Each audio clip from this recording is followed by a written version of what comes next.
Whisky, Jagan Reddy whisky అంటే కల్తీ, నాణ్యత ఉండదు. అది తాగితే సరాసరి మనం పైకే పోతాం ఎప్పుడో ఒకసారి. అవునా కాదా?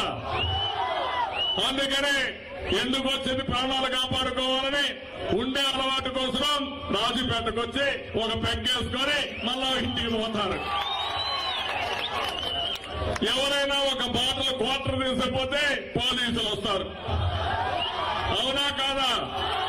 కోర్టు చెప్పిన ఇంటర్వ్యూలు కానీ వచ్చి కేసు పెట్టి మనల్ని రాజకీయంగా వేధిస్తారు దొంగలు.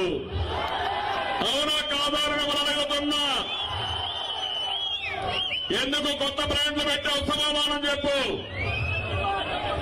డబ్బులకు మా తమ్ముడు చెప్పాడు జే ట్యాక్స్, జగన్ ట్యాక్స్, మీ రక్తాన్ని తాగే జనగలి దుర్మార్గులని చెప్పి మరొకసారి హెచ్చరిస్తున్నా. తమ్ముడు అడుగుతున్నది ఎవరన్నా బెదిరిస్తే భయపడతారా అని మిమ్మల్ని అడుగుతున్నా. తమ్ముళ్ళు మళ్ళీ మళ్ళీ వస్తా, వాళ్ళ గుండెల్లో నిద్రపోతా. ఎవరైనా అతిగా ప్రవర్తిస్తే వాళ్ళు కూడా ఇక్కడే తిరగాలి, మళ్ళీ మన కుప్పంలో తిరగాలి. వడ్డీతో సహా చెల్లిస్తా, గుర్తుపెట్టుకోండి దుర్మార్గులారా. పోలీసు వ్యవస్థ కూడా చెప్తున్నా, చట్ట ప్రకారం పనిచేయండి, రాజ్యాంగం ప్రకారం పనిచేయండి. మీ ఇష్ట ప్రకారం పనిచేస్తే ఈ రోజు కాకపోయినా రేపైనా మిమ్మల్ని శిక్షించే వరకు వదిలిపెట్టదు. ఏమి సాధించావు జగన్ రెడ్డి? రౌడీజం సాధించావు. మొన్న ఎన్నికలు వచ్చా మీరు చూసారా? బెదిరింపులు. ఏంటో వీళ్ళ అబ్బ సొమ్మ మనకి ఇచ్చినట్టు మనం పన్నులు పెడుతున్నాం, డబ్బులు ఇస్తున్నారు. నేనే 200 రూపాయలు పింఛను 2000 రూపాయలు చేశారా లేదా? వీళ్ళు చేసింది ముష్టి 250. నేనుంటే ఇప్పటికే 3000 చేసేవాడు. అవునా కాదా? 2250 చేసి ఒకవేళ నిన్న మనకు ఓటేయకపోతే తీసేస్తారంట. ఆ వాలంటీర్లు దొరికారు వీళ్లకు. వాళ్ళంతా కలిసి ఎక్కడికక్కడ మాట్లాడుతూ మీవన్నీ మాకు ఓట్లు తెలిసిపోతాయి, మా సెల్ ఫోన్లకు వచ్చేస్తాయి, ఎవరన్నా వేయకపోతే రేపటి నుంచే మీకు కట్ అయిపోతుంది అని బెదిరించారనే తమ్ముళ్ళు. అమ్మ ఒడి నాన్న బుడ్డి ఆడగాడిగా అయిపోయింది, ఇంకా ఎక్కువ ఇంబ్యాలెన్స్ అయింది. రైతు భరోసా మోసాల భరోసా, చెప్పింది ఒకటి చేసేది ఒకటి, రైతు నట్టి విరిగిపోయింది. ఇంకో పక్క ఒక వ్యాన్ పెట్టి ఇప్పుడు కొత్తగా ఒకటి చేసిన పంపిణీ డోర్ డెలివరీ, పేరు మాత్రం డోర్ డెలివరీ. ఆ డోర్ డెలివరీలు ఏమొస్తాం చూసారా? మందు బాటల్లో ఎలక్షన్ లో డోర్ డెలివరీ. ఏ తమ్ముళ్ళు న్యాయమా ఇది? డబ్బుల డెలివరీ ఆ వెహికల్స్. నేను అడుగుతున్నా జగన్ రెడ్డి, పిల్లి మారిగా ఎవరికి తెలియని పాలు తాగితే నీ నోరు కాలిపోతుంది. ఖబర్దార్, జాగ్రత్తగా ఉండు, వదిలిపెట్టాం. నేను అడుగుతున్నా తమ్ముళ్ళు, అది ఇచ్చాం ఇది ఇచ్చాం, మొత్తం మేమేదో చేసామని గొప్పలు చెప్పుకుంటున్నారు పేపర్లో.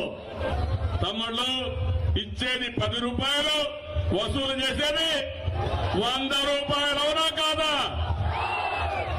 ఏం తమ్ముళ్ళు, పప్పు ధర ఎంత? కొనే పరిస్థితిలో ఉన్నారా? నూనె ధర 150 రూపాయలు అయిందా లేదా? పప్పు 100 రూపాయలు అయిందా లేదా? పెట్రోల్ సెంచరీ దాటిందా లేదా? ఉల్లిపాయలు 50 రూపాయలు అయినా లేదా? చెప్పు జగన్ రెడ్డి సమాధానం దీనికి. ఆర్టీసీ రేట్లు పెంచారా లేదా? కరెంటు రేట్లు పెంచారా లేదా? రిజిస్ట్రేషన్ రేట్లు పెంచారా లేదా? ఏంది నువ్వు ఇచ్చింది? మా దగ్గర పీకిందే ఎక్కువ, నువ్వు ఇచ్చేదానికంటే. ఇలాంటి తప్పుడు పనులు చేసిన వ్యక్తి ఇప్పుడు ఏమయ్యారంటే బెదిరింపులు. ఎవరో ఓటేయకూడదంట. ఏదో ఈ రాష్ట్రం మీద జాగీరు మారిగా రాజారెడ్డి జాగీరు అనుకున్నారు. రాజారెడ్డి రాజ్యాంగం కాదు, జాగీరు కాదు, పులివెందుల పంచాయతీ కాదు. ఆంధ్రప్రదేశ్ పౌరుషం చూపిస్తాం, ప్రజల రోషం చూపిస్తాం. ఇలాంటి దుర్మార్గుల్ని ఇంటికి పంపించే రోజు దగ్గరలోనే ఉంది. తమ్ముళ్ళు, ఒక విషయం మీరు గుర్తుపెట్టుకోవాలి. ఈ ముఖ్యమంత్రి ఒక పిరికోడు.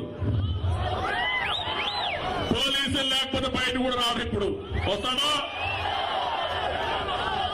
మనల్ని బెదిరిస్తాను, నేను లేస్తే ఏం చేస్తానంటాడు. నువ్వు లేచేది లేదు, నువ్వు చేసేది కూడా ఏమీ లేదు. ఈరోజు ఒక ఆయన మాట్లాడుతున్నాడు. ఆయన చూస్తే నాకు ఆశ్చర్యం వేస్తుంది. సాక్షి పేపర్లో గుమస్తాగా పనిచేశాడు. ఆ గుమస్తా నన్ను విమర్శిస్తాడు. ఏమంటే రాజారెడ్డి మీద రాజశేఖర్ రెడ్డి అభిమానులు, జగన్ రెడ్డి అభిమానులు అంట. నేను గట్టిగా మాట్లాడితే వాళ్ళు ఏమైనా చేస్తే వీళ్ళకి భరోసా కాదంట. పంచేది గుర్తుపెట్టుకో, ఒళ్ళు దగ్గర పెట్టుకో, నీ కార్యకర్తల వాళ్ళ దగ్గర పెట్టుకో. మనం మాట్లాడే స్వేచ్ఛ నాకుంది, ప్రజలకుంది. ఎక్కడన్నా మా కార్యకర్తల పైన చేయబడితే ఇదే మార్గం చేసే ఖబర్దార్, జాగ్రత్తగా ఉండండి. ఏం తమ్ముడు, మన పిరుకోవడమా? ధైర్యం లేదా? ఏం చేస్తారు? ఏం మేకుతారు వీళ్ళు? ఏం మేకుతారని అడుగుతున్నా. ఏం తమాషానా? మాట్లాడకుండా ఉంటామా? నువ్వు తప్పులు చేస్తే కడుపు కాలుతా ఉంటే మొన్న ఎన్నికల్లో పోటీ చేసిన తర్వాత మన నామినేషన్లు చెల్లవని, చెల్లిన నామినేషన్లు విత్డ్రా చేపిస్తే ఈ రోజున ఒక రిపోర్ట్ వచ్చింది. చిత్తూరులో కార్పొరేటర్లుగా మన వాళ్ళు పోటీ చేస్తే ఆ కార్పొరేటర్ల పైన ఫోర్జర్డ్ డాక్యుమెంట్ తో కేసులు పెట్టి బెదిరించారు. మన వాళ్ళు నేరుగా లోకాయుక్తకి వెళ్లారు, హ్యూమన్ రైట్స్ కమిషన్ దగ్గరికి వెళ్లారు. రేపు కోర్టు దగ్గరికి వెళ్తున్నాం. దాంతో పరిగెత్తా వచ్చి మీరు గాని మా మీద కేసులు పెడితే మీ మీద 5 కేసులు పెడతామన్నారు.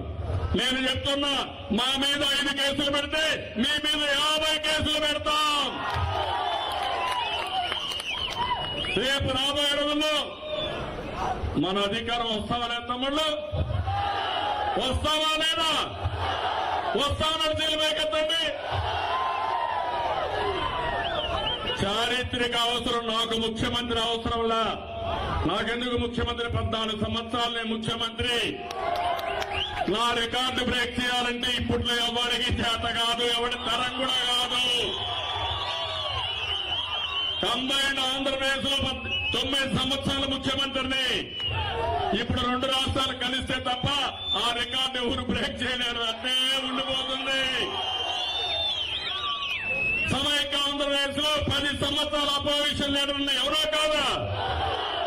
ఇక్కడ ఒకసారి సీఎంని, ముఖ్యమంత్రిని, ఇప్పుడు ఒకసారి అపోజిషన్. నాకు పదవి కావాలనా?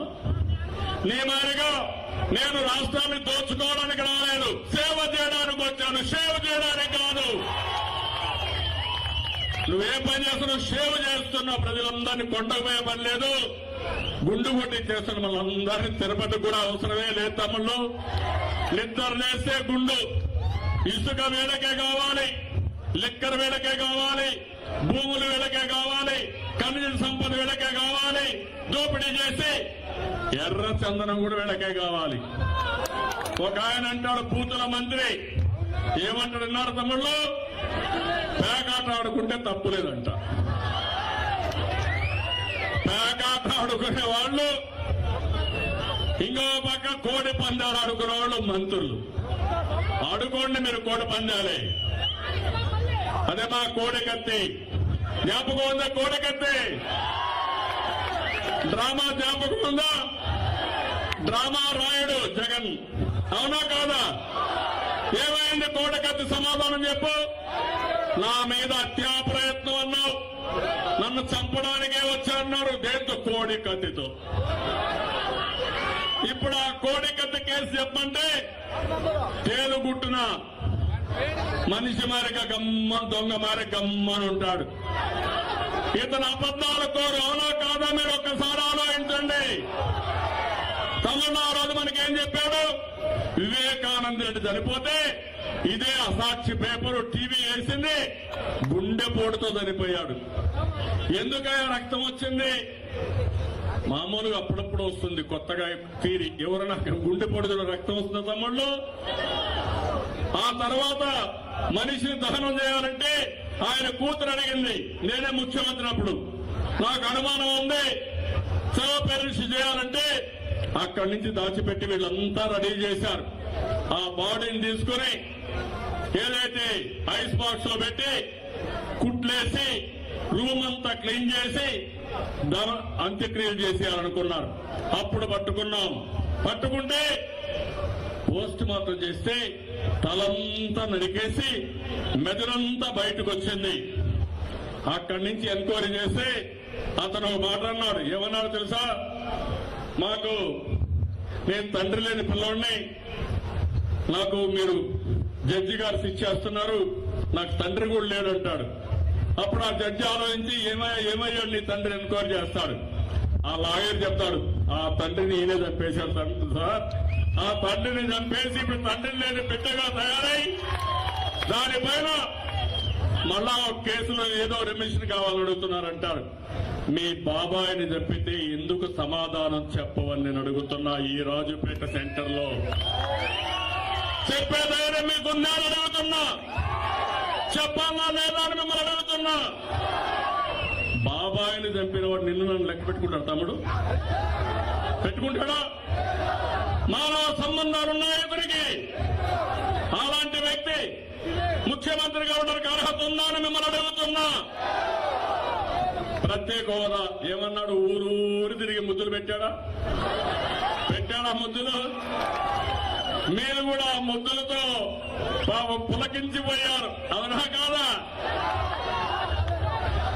ఇప్పుడు పిడిగుద్దులు గుర్తున్నాడు. పిడిగుద్దులు గుర్తే ఇప్పుడు అర్థమవుతాను మీ అందరికీ. ఓ అమ్మో వీడు ఇంత గొప్పడా ఇంత గొప్పడా అని. ఏం చెప్పావు? ఏది ఇచ్చినా అవసరం లేదు, ప్రత్యేక హోదానే ముద్దు. ఈ పిల్లలకు ఉద్యోగాలు రావాలంటే అది ఇచ్చి తీరాలి, నేను సాధిస్తానని చెప్పిన పెద్ద మనిషి ఎక్కడున్నావు నువ్వు? సాధించావా? ప్రత్యేక హోదా గురించి మాట్లాడుతున్నావా అని అడుగుతున్నా. పోలవరం నిధులు వచ్చాయా? అందరినీ నీళ్లు కుప్పానికి వచ్చాయా? పులివెందులకు నీళ్లు ఇచ్చా, కుప్పానికి ఎందుకు ఇవ్వాలని అడుగుతున్నా. సమాధానం లేదు. ఒక సామెత ఉంది, కొండ నాలుగు మందేస్తే ఉన్న నాలుగు పోతుందని.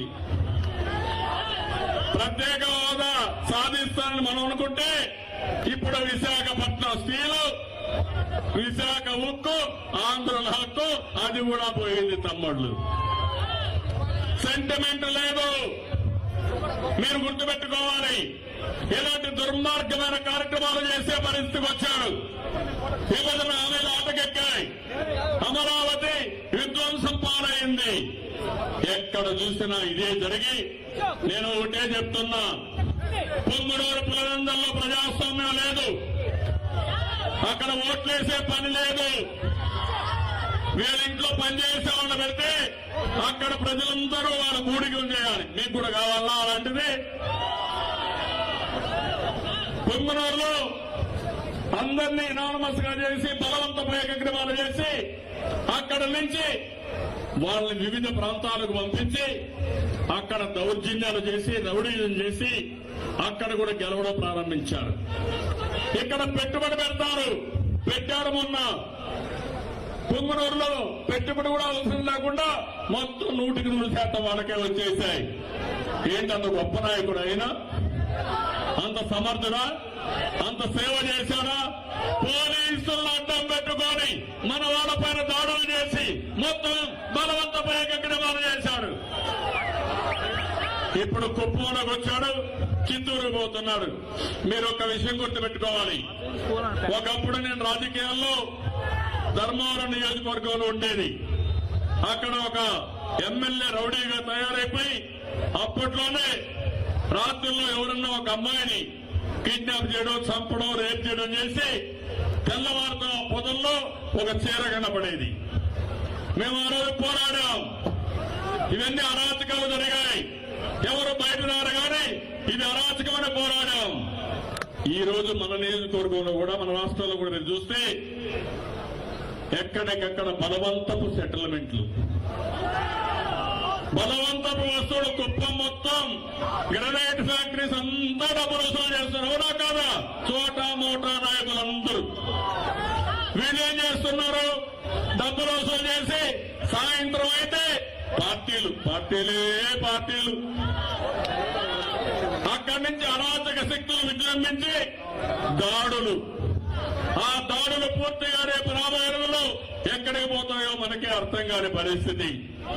ఎదుర్కోవాలన్న రౌడీజాన్ని పీకోళ్ళగా మీరు ఉంటారా? మన భద్రతకే ప్రమాదం వచ్చే పరిస్థితి వస్తుంది. అందుకే నేను వచ్చాను. నేను ఒకటే చెప్తాను, నాకేమీ స్వార్థం లేదు. నాకేం ముఖ్యమంత్రి పదవి కూడా అవసరం. నాకది ముఖ్యమంత్రి పదవి 14 ఏళ్లు చేశా, 12 ఏళ్లు ఇప్పటికి అపోజిషన్ లీడర్ గా ఉన్నా. నాకు ప్రజలు గౌరవం ఇచ్చారు. కానీ మీరు కూడా ఒక చిన్న యామారిపోయారు. ఉండ కృష్ణ యామారిపోయారు మీరందరూ. అది ఒక ఛాన్స్ అంటే పాపం అని ఒక ఛాన్స్ ఇచ్చి ఇప్పుడు మీరందరూ కూడా కుడితలో పడిన ఎలుకల వారిగా మనం అందరం కొట్టుకునే పరిస్థితికి వచ్చాం. అది సమస్య. నేను కూడా కాడి పడేస్తే ఈ రాష్ట్రం కుక్కల జింకన వేస్తరవుతుంది. కానీ నా అనుభవం అదే మరిగా నేను ఎప్పుడు ఎవ్వరికి భయపడలా. ఆ రోజు మీరు చూడండి, 24 క్లేమోర్ మైన్స్ నా మీద పెట్టినప్పుడు అలిపిరి దగ్గర పోరాడమే తప్ప భయపడలా. నా స్వార్థం కోసరం కాదు, మీకు శాంతినివ్వడానికి. తీవ్రవాదులు అణిచివేశాం. అదే మరి ఇంకొక పక్కన మత కలహాలు సృష్టించే వాళ్ళందరినీ నియంత్రణ చేశాం. ముఠా కక్షలను అణిచివేశాం. రౌడీల మీద పోరాడాం. రౌడీలు అనే వాడు ఈ రాష్ట్రం లేకుండా చేశాం. ఈరోజు అందరినీ వాళ్ళు తీసుకొచ్చారు. మళ్ళా నా మీద బాధ్యత ఉంది, మీ మీద బాధ్యత ఉంది, ప్రత్యేకంగా యువత మీద బాధ్యత ఉంది. యువత కోరుతున్నా, మీరు నిద్రపోతే దుర్మార్గులకి సహకరిస్తే ఒక పెగ్గు విస్కీకో 2 పెగ్గల విస్కీకో మీరు కానీ ఏమాత్రం కూడా ఆలోచన పెడితే తమ్ముళ్ళు మీ భవిష్యత్తు అంధకారం తప్ప ఇంకోటి కాదు.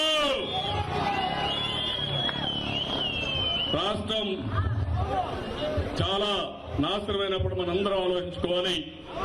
అందుకే వచ్చా, మళ్లీ వస్తా. 3 నెలలకు ఒకసారి వస్తా. ఒకవేళ ఏదైనా సంఘటన చేస్తే ఇమ్మీడియట్ గా వస్తా.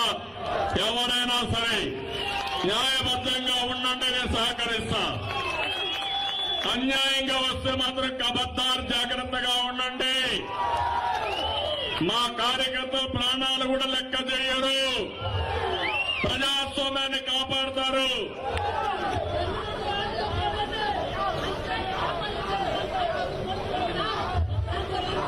అదే చెప్తున్నా తమ్ముడు. అందుకే తమ్ముడు నేను అదే చెప్తున్నా. పుంగునూరి అదే తమ్ముడు, పుంగునూరు తలారి కుప్పం పరువుని ఉరేసారు తమ్ముడు. పుంగునూరు తలారి కుప్పం పరువుని ఉరిదీశాడా లేదా అని మిమ్మల్ని అడుగుతున్నా. ఏంటివన్నీ? నీతి నిజాయితీకి మారు పేరు కుప్పం, శాంతికి మారు పేరు కుప్పం.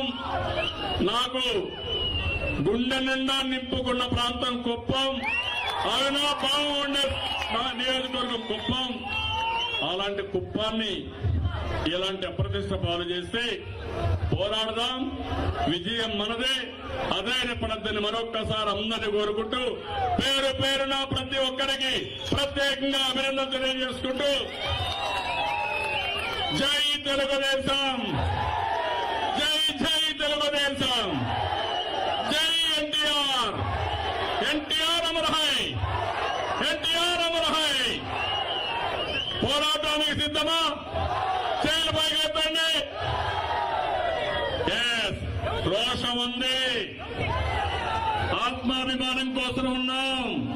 పోరాడదాం, ముందుకు పోదాం. థ్యాంక్ యూ అని ఉండాలి. అందరికీ నమస్కారం.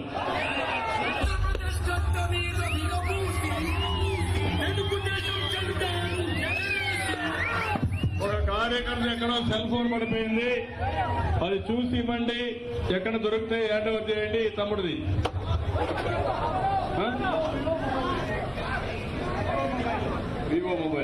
ఈవో మొబైల్ ఎక్కడ దొరికితే ఇవ్వండి. ఎక్కడ దొరికితే ఇవ్వండి. పోనీ